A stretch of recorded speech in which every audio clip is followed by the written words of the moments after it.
Ramadhani, saya Marlina. Kami akan mempresentasikan postulat kesejajaran Euclid. Selamat menyaksikan. Oke, baik. Jadi untuk bunyi dari postulat kesejajaran geometri Euclid yaitu jika dua garis dipotong oleh suatu transversal sedemikian hingga jumlah sudut dalam sepihak dari transversal tersebut kurang dari 180, maka dua garis tersebut akan berpotongan pada pihak dari transversal yang jumlahnya sudut kurang dari 180. Baik, sekarang kita dapat membuktikan teorema sudut luar sebagai kunci pengembangan selanjutnya. Teorema 5.2. Bunyinya jika dua garis dipotong oleh sebuah garis transversal sedemikian sehingga membentuk sepasang sudut dalam berseberangan yang sama, maka kedua garis tersebut sejajar. Nah, diketahui garis K dan L yang dipotong oleh suatu transversal garis M. Kita akan membuktikan bahwa garis K sejajar dengan garis L dengan cara kontradiksi. Next, garis K tidak sejajar dengan garis L, maka K dan L akan berpotongan di titik C. Titik P, Q, dan C membentuk sebuah segitiga PQC. Sudut di luar segitiga lebih besar dari sudut di dalam segitiga yang tidak bersisian dengan sudut luar tersebut. P1 lebih besar Q1 dan Q4 lebih besar dengan P4. Sudut bertolak belakang sama besar, sudut P1 sama dengan sudut P3, sudut P2 sama dengan sudut P4, sudut Q1 sama dengan sudut Q3, dan sudut Q2 sama dengan sudut Q4. Sesuai dengan teorema titik 1 yang berbunyi sudut-sudut bertolak belakang sama besar. Dari permisalan garis tersebut dapat dilihat bahwa sudut P3 lebih besar dari sudut Q1 dan sudut P4 lebih besar dari sudut Q2. Terbukti kontradiksi karena K tidak sejajar L adalah salah, maka terbukti bahwa K sejajar dengan L. Dari teorema 5.2 terdapat beberapa akibat. Di sini kita akan membahas akibat yang pertama, yaitu akibat 5.1 yang berbunyi dua garis yang tegak lurus pada suatu garis adalah sejajar. Nah, di sini diketahui bahwa garis P dan Q tegak lurus di garis L dan berpotongan di titik M dan N. Buktikan bahwa P tidak sejajar dengan Q.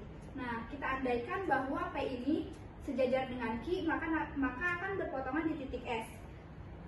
P tegak lurus Q di titik M, maka M1 ini adalah 90 derajat dan Q tegak lurus di garis L di titik M, maka M1 ini 90 derajat. Jadi M1 sama dengan M1 adalah fakta. Nah, selanjutnya kita lihat ada segitiga MSN, sudut M1 ini lebih besar dari sudut M1. Yaitu teorema titik 7 yang berbunyi sebuah sudut di luar segitiga lebih besar dari salah satu sudut dalam yang tidak bersisian dengan luar tersebut. Jadi kontradiksi dengan yang diketahui sehingga pengandaian salah, maka P sejajar dengan Q itu terbukti. Ada akibat 5.2 yang berbunyi hanya ada satu garis tegak lurus pada garis tertentu yang melalui satu titik di luar garis tersebut. Nah, di sini ada garis R dan garis K. Kita akan membuktikan apakah hanya ada satu garis tegak lurus. Kita akan buktikan. Next.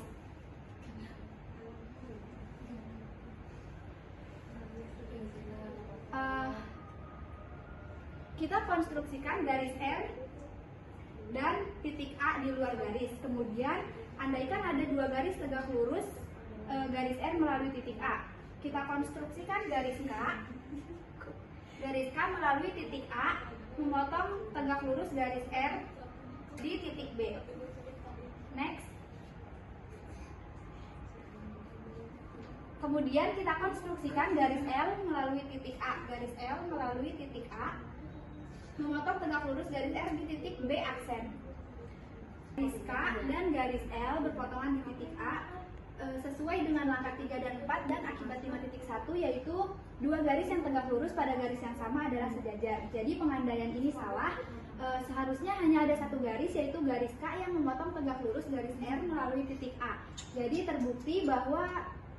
terbukti untuk akibat 5.2. Selanjutnya ada akibat 5.3 yang berbunyi jika titik P berada pada garis K, maka ada sedikitnya satu garis lurus yang melalui P yang sejajar K. Ini adalah bukti akibat 5.3. Yang mana titik P di luar garis K. Sini ada titik P di luar dari garis K. Next.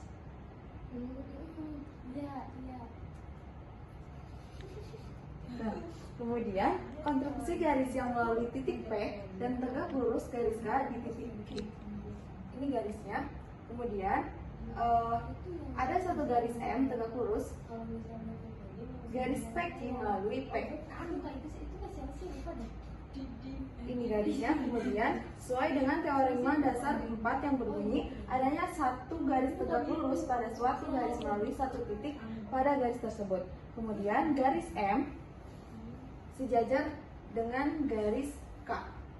Nah, sesuai dengan pernyataan 2 dan 3 dan sesuai juga dengan akibat 5.1 yang berbunyi dua garis yang tegak lurus pada garis yang sama adalah sejajar. Jadi pernyataannya adalah terbukti. Selanjutnya ada teorema 5.3 yang berbunyi jumlah dua sudut segitiga kurang dari 180 derajat. Diketahui segitiga ABC yang merupakan segitiga sama sisi. Buktikan bahwa sudut A ditambah sudut B kurang dari 180 derajat. Karena di sini 45 derajat, di sini juga 45 derajat, di sini 45 derajat. Kemudian sudut B ditambah sudut C kurang dari 180 derajat. Selanjutnya ada sudut A ditambah sudut C kurang dari 180 derajat. Pembuktian garis AB diperpanjang sedemikian hingga sesuai dengan aksioma 9. Next. Nah, menarik garis lurus dari titik B ke titik O sehingga garis BO dijajar dengan garis AC sesuai dengan postulat 1. Kemudian garis sudut B1 ditambah sudut B2 ditambah sudut B3 sama dengan 180 derajat, yaitu sudut lurus. Kemudian ada sudut B2 sama dengan sudut C sesuai dengan teorema 7.1. Selanjutnya ada sudut B3 sama dengan sudut A sesuai dengan teorema 7.1. Selanjutnya ada sudut B1 ditambah sudut B2 ditambah sudut B3 sama dengan 180 derajat. Sudut B2 ditambah sudut B3 sama dengan 180 derajat dikurangi sudut B1. Sudut B2 ditambah sudut B3 kurang dari 180 derajat. Maka sudut C ditambah sudut A kurang dari 180 derajat untuk terbukti. Selanjutnya ada melalui titik C dapat dibuat garis yang sejajar dengan AB. Sejajar dengan AB. Nah, ada sudut C1 ditambah sudut C2 ditambah sudut C3 sama dengan 180 derajat atau sudut lurus. Kemudian sudut C1 sama dengan sudut A sesuai dengan teorema 7.1. Kemudian ada sudut C3 sama dengan sudut B sesuai dengan teorema 7.1. Nah, selanjutnya ada sudut C1 ditambah sudut C2 ditambah sudut C3 sama dengan 180 derajat. Nah, sudut C1 ditambah sudut C3 sama dengan 180 derajat dikurangi sudut C2. Sudut C1 ditambah sudut C3 kurang dari 180 derajat. Maka sudut A ditambah sudut B kurang dari 180 derajat itu terbukti. Selanjutnya ada BC diperpanjang sedemikian hingga sesuai dengan aksioma 9. Ini sudut BC. Kemudian menarik garis lurus dari titik A ke P ke titik P sehingga AP sejajar dengan BC sesuai dengan postulat 1. A1 ditambah sudut A2 ditambah sudut A3 sama dengan 180 derajat atau sudut lurus. Kemudian sudut A2 sama dengan sudut C sesuai dengan teorema 7.1. Sudut A3 sama dengan sudut A sesuai dengan teorema 7.1. Sudut A1 ditambah sudut A2 ditambah sudut A3 sama dengan 180 derajat. Sudut A2 ditambah sudut A3 sama dengan 180 derajat dikurangi sudut A1. Sudut A2 ditambah sudut A3 kurang dari 180 derajat. Maka sudut C ditambah sudut B kurang dari 180 derajat itu terbukti. Kemudian terdapat pengganti postulat kesejajaran Euclid, postulat Playfair, yang berbunyi hanya ada satu garis yang sejajar dengan garis yang diketahui yang melalui sebuah titik di luar garis yang diketahui. Jadi postulat Playfair membahas tentang kesejajaran garis dan postulat kesejajaran Euclid tentang garis-garis yang berpotongan. Kemudian postulat kelima dan postulat Playfair keduanya mempunyai peran yang sama dalam perkembangan geometri. Kedua postulat tersebut ekuivalen secara logis atau hanya ekuivalen. Ini berarti jika postulat Playfair diambil sebagai postulat bersama dengan semua postulat Euclid kecuali postulat kesejajaran Euclid, maka postulat kesejajaran Euclid dapat disimpulkan sebagai teorema. Dan sebaliknya, jika postulat kesejajaran Euclid diambil sebagai postulat bersama dengan semua postulat Euclid kecuali postulat kesejajaran Euclid, maka postulat Playfair dapat disimpulkan sebagai teorema. Oke, jadi di sini kita akan membuktikan ekuivalensi postulat kesejajaran Euclid dengan postulat Playfair. Yang pertama kita akan membuktikan diasumsikan postulat kesejajaran Euclid dan disimpulkan menjadi postulat Playfair. Kemudian yang kedua diasumsikan postulat Playfair dan disimpulkan menjadi postulat kesejajaran Euclid. Next. Nah, kita akan membuktikan yang pertama dulu. Di sini diketahui garis K dan titik P di luar garis K akan ditunjukkan hanya ada satu garis yang melalui titik P sejajar dengan K. Berarti tadi kan diketahui garis K, ini garis K, kemudian titik P itu di luar garis K. Kemudian di sini tarik garis tegak lurus dari titik P ke garis K. Titik P ke garis K ini sehingga ada titik Q ya. Kemudian tarik garis lurus dari garis K atau dari titik Q ini sehingga K sejajar dengan M. Sejajar dengan M itu di sini. Kemudian next. Nah, misalkan kita buat garis M sembarang, garis yang melalui titik P dengan N ini tidak sama dengan M ya. Sehingga dari percobaan ini atau dari gambar ini kita mendapat beberapa kesimpulan. Misalkan sudut satu ini merupakan sudut antara N, PQ. Kemudian sudut satu bukan sudut siku-siku. Kita tahu bahwa sudut satu ini bukan sudut siku-siku ya, karena sudut siku itu seperti ini. Kemudian sudut satu merupakan sudut lancip. Nah, karena sudut satu sudut lancip berarti N dan K itu berpotongan. N kalau diperpanjang dan K diperbajak itu akan bertemu dan menjadi sebuah perpotongan. Maka kita terbukti ya bahwa M ini adalah satu-satunya garis yang melalui titik P dan dia sejajar dengan K. Sehingga terbukti bahwa postulat Playfair dapat diperoleh dari postulat kesejajaran Euclid. Kemudian next. Oke, selanjutnya kita akan membuktikan yang pembuktian kedua. Di sini ketahui bahwa garis M dan garis K dipotong garis transversal. Garis M yang ini, kemudian garis K yang ini. Dia dipotong sebuah garis transversal di titik Q sama P. Nah, dia membentuk sepasang sudut dalam sepihak yang jumlahnya kurang dari 180 derajat. Ini dalam sepihaknya. Kemudian kita akan ditunjukkan bahwa garis M dan K berpotongan pada pihak yang jumlah sudut dalam sepihaknya kurang dari 180 derajat. Nah, di sini dari gambar ini kita ditemukan bahwa sudut 1 tambah sudut 2 ini dia itu kurang dari 180 derajat karena merupakan sudut siku-siku ditambah sudut lancip. Kemudian sudut 1 tambah sudut 3 itu 180 derajat ya. Kemudian next. Nah, pada titik P ini kita bikin garis QPR. Ini titik QPR. Nah, yang sama dan berseberangan dengan sudut 3. Kemudian dari gambar ini kita lihat bahwa sudut 2 ini dia kurang dari sudut PQR ini. Ya, kita lihat ya bahwa dia kurang dari. Kemudian sehingga RP itu tidak berhimpit dengan garis M. Kita bisa lihat sendiri bahwa RP ini dia nggak berhimpit dengan si garis M ini. Maka yang mengakibatkan RP ini sejajar dengan K. Sejajar dengan K karena dia sejajar, nggak akan ada perpotongan di antara garis ini. Nah, garis M tidak sejajar dengan garis K. Garis M ini gak mungkin dong sejajar dengan K, karena ini apabila kita perpanjang lagi ke sana itu akan menemukan suatu pepotongan, maka dia nggak bisa dikatakan sejajar, sehingga garis M dan garis K itu berpotongan seperti itu. Selanjutnya ada usaha Saccheri. Beberapa sumber menyebutkan Saccheri 1667 sampai 1733 adalah seorang sarjana yang berprofesi sebagai guru di Hamilton. Namun sumber lainnya menyebutkan ia adalah profesor di Pavia University atau Pinillos. Saccheri melakukan terobosan yang berani dan radikal dalam membuktikan postulat kelima Euclid sebagai suatu teorema dengan dua cara. Yang pertama menggunakan 28 proposisi Euclid yang pertama, dan yang kedua menolak postulat kesejajaran Euclid melalui metode kontradiksi.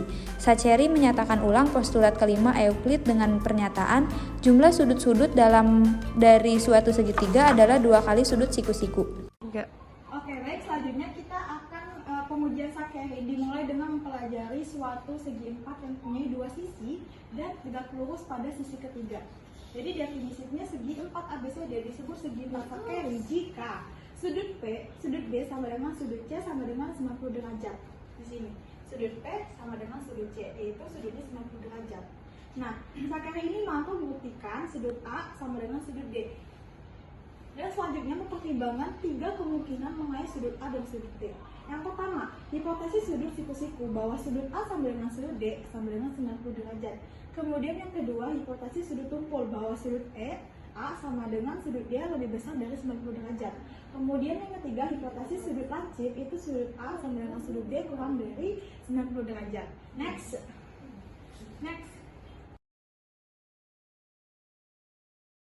Oke, jadi di sini ada segi 4 yang Saccheri tadi. Pertama akan ditunjukkan bahwa sudut-sudut puncaknya adalah sama sebagai berikut. Tentukan E sebagai titik tengah BC. E ini kita sebagai titik tengah BC, yang titik tengah ya. Kemudian perhatikan sudut BAE dan CED. BAE dan CED. Kemudian kalau kita lihat ini sama, kemudian ini juga sama panjangnya, maka ini memenuhi kekongruenan sisi sudut dan sisi karena ini kan sudutnya sama gitu. Yang mengakibatkan AE sama dengan DE. AE sama dengan DE. Kemudian sudut A1 yang ini dia juga sama dengan sudut D1. Kemudian diambil F sebagai titik tengah AD. F yang ini dia titik tengah AD, maka mengakibatkan karena AF itu sama dengan AF yang ini, kemudian AE sama dengan DE, kemudian FE sama dengan FE, berarti berhimpit ya. Maka sudut ini, sudut AEF, segitiga AEF sama DEF itu merupakan kongruen karena dia memenuhi sisi-sisi yang mengakibatkan sudut A2 sama sudut D2 itu sama. Next. Nah, sehingga terdapat sudut A1 tambah sudut A2 itu sama dengan sudut D1 ditambah sudut D2. Maka sudut-sudut puncak segi 4 Saccheri sama, yaitu sudut A sama dengan sudut D. Selanjutnya akan ditunjukkan bahwa hipotesis 2 dan hipotesis 3 itu salah. Jadi, andaikan sudut A sama dengan sudut D itu lebih besar dari 90 derajat, karena sudut A sama dengan sudut D itu lebih besar dari 90 derajat dan AB sama dengan CD, maka sudut D dan sudut C itu kurang dari 90 derajat. Hal ini kontradiksi dengan definisi, yaitu sudut B itu sama dengan sudut C itu sama dengan 90 derajat. Jadi pengandaiannya salah ya. Kemudian yang kedua, kita andaikan bahwa sudut A sama dengan sudut D itu kurang dari 90 derajat. Karena sudut A sama dengan sudut D kurang dari 90 derajat dan AB sama dengan CD, maka sudut B sama dengan sudut C lebih dari 90 derajat. Hal ini kontradiksi dengan definisi, yaitu sudut B dan sudut C sama dengan 90 derajat. Sehingga pengandaian ini juga salah. Dengan demikian, hipotesi 2 dan 3 adalah salah. Dengan menggunakan serangkaian teorema secara hati-hati, Saccheri mampu membuktikan bahwa hipotesis sudut tumpul menimbulkan suatu kontradiksi, sehingga terbukti bahwa postulat kesejajaran Euclid adalah benar. Nah, yang selanjutnya adalah peran postulat kesejajaran Euclid. Dengan mengasumsikan postulat kesejajaran Euclid atau postulat Playfair, yang ekuivalen, beberapa akibat penting berikut dapat ditetapkan. Yang pertama, jika dua garis sejajar dipotong oleh sebuah garis, maka terbentuk sepasang sudut berseberangan yang sama. Yang kedua, jumlah sudut-sudut segitiga adalah 180 derajat. Yang ketiga, sisi-sisi yang berhadapan suatu jajar genjang adalah sama. Yang keempat, garis yang sejajar di mana-mana jaraknya sama. Yang kelima, adanya persegi panjang dan persegi. Yang keenam, teori luas yang terkenal dinyatakan satuan persegi. Dan yang terakhir adalah teori segitiga yang sebangun, yang meliputi adanya gambar dengan sebarang ukuran yang sebangun dengan gambar tertentu. Kesejajaran Euclides merupakan sumber dari beberapa akibat yang penting. Tanpa postulat kesejajaran Euclides, kita tidak akan mempunyai teori-teori terkenal tentang bidang, kesebangunan, dan hubungan Pythagoras. Tanpa postulat kesejajaran Euclides, geometri di sekolah dianggap merupakan materi yang membosankan. Postulat kesejajaran Euclides boleh dianggap tidak penting ketika kita mempelajari geometri di sekolah menengah.